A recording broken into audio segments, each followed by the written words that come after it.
Imagine a man, right, who decides he can no longer afford to feed his elderly father. So he builds this wooden frame, carries the old man high up into the mountains, and just prepares to leave him there. Like to literally just die. Yeah, exactly. But as the man turns to walk away, his young son, who had tagged along, tries to drag that empty wooden frame back home. Oh, wow. Right. And the father asks why, and the kid just casually replies, well, when you grow old, I'm going to need this frame to carry you up here too. That is such a heavy realization. It really is. Welcome to today's deep dive, where we are looking at a stack of sources spanning ancient folktales, spiritual reflections, and the biblical book of Ruth. And our mission today is to figure out how active faith and family devotion actually intersect when, survival is on the line. Okay, let's unpack this. That folktale is such a brilliant starting point because the father's reaction is just immediate.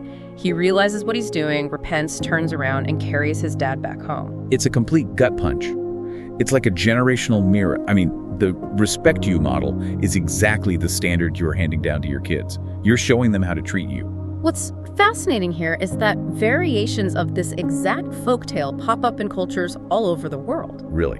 Like everywhere? Yeah, it highlights a value that totally transcends time and geography. And if we connect this to the religious source material, it points directly to the fifth commandment in Exodus, which is honor your father and your mother. But, honoring your parents in the ancient world wasn't just about sending a nice card or calling on Sundays. The texts note there's a unique hook to that specific commandment. Right, it's uniquely tied to a promised blessing. It's the one commandment explicitly paired with the promise that you may live long in the land given to you. It's easy to say honor your parents in a modern world with pensions and Medicare. But in the ancient world, without a social safety net, honoring an aging parent was a literal matter of physical survival. Absolutely, and to see how that actually worked, the sources point us to Ruth. She's a foreigner, an outsider in Bethlehem, living with her widowed mother-in-law, Naomi. Right, and she claims Naomi's God as her own, but she doesn't just sit around waiting for a miracle to drop from the sky. Doesn't it suggest that genuine faith actually requires sweat equity rather than just passive belief? Oh, the sources emphasize that sweat equity heavily. Ruth goes out and works the fields from dawn until evening. The text specifically says she gleaned a full ephah of barley. Wait, pause. What even is an ephah? Because to a modern ear, that just sounds like, some grain. Fair point. An ephah is roughly 30 to 50 pounds of barley. Seriously, 50 pounds? Yeah, and remember, she wasn't harvesting with tools. Gleaning meant she was walking behind the official harvesters, picking up the dropped leftovers by hand. Oh, wow, like grain by grain. Exactly.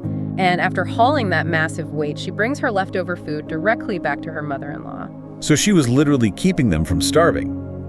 But Naomi's reaction isn't just, thanks for the calories. She immediately starts strategizing about the owner of the field, Boaz. Why is that?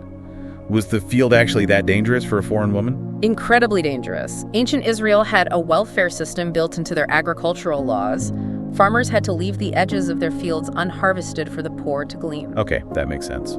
But as a foreign widow with no male protector, Ruth was prime prey for exploitation or assault in those fields. Naomi tells Ruth to stay close to Boaz's workers for safety. She also realizes Boaz is a redeemer. A redeemer? Like a spiritual savior? In this context, no, it's a legal and economic term, a kinsman redeemer. This was an ancient socio-legal safety net. How did that work?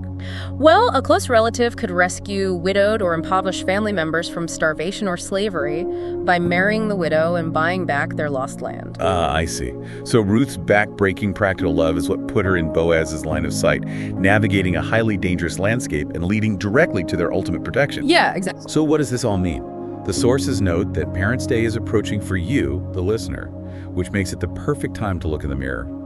Do you only express gratitude for your family internally, in your own head? Or do you show it through tangible physical actions, the way Ruth did for Naomi? Because the overarching argument in the text is that faith isn't just a feeling. It becomes visible when love is expressed through daily faithfulness and physical action. Right, the daily grind of it all. Which leaves us with this final thought.